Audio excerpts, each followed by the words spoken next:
বাংলাদেশে হিন্দু হত্যার আঁচ এবার ২২ গজ ক্রিকেটে। বাদ মুস্তাফিজুর রহমান। কেকেআরকে স্পষ্ট করে জানিয়ে দিল বিসিসিআই, বাদ দিতেই হবে মুস্তাফিজুর রহমানকে। সাম্প্রতিক ঘটনার পরিপ্রেক্ষিতে নিজের অবস্থান স্পষ্ট করে জানিয়ে দিল বিসিসিআই।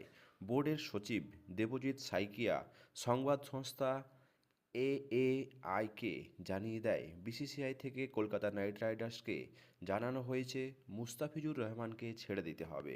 বদলে অন্য কোনো প্লেয়ারকে চাইলে তারা নিতে পারে। ওপার বাংলার মৌলবাদীদের আগ্রাসনে আর ধর্মের নামে হানাহানির নিরাপত্তাহীনতায় ভুগছে সংখ্যালঘুরা, যা নিয়ে ক্ষুব্ধ ক্রিকেটপ্রেমীদের একাংশ।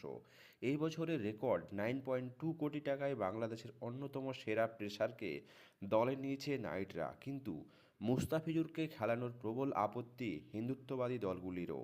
এই নিয়ে তীব্র বিতর্ক চলছে। ক্ষুব্ধ ক্রিকেটপ্রেমীর একাংশ নাইট মালিক শাহরুখ খানকে দেশদ্রোহী, বেঈমান বলে দাগিয়ে দেওয়া হয়েছে।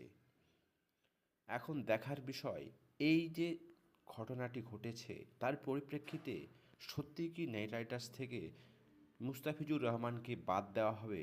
অবশ্যই আপনাদের মতামত কমেন্ট বক্সে জানাতে ভুলবেন না। চ্যানেলে নতুন হলে সাবস্ক্রাইব করে পাশে থাকবেন।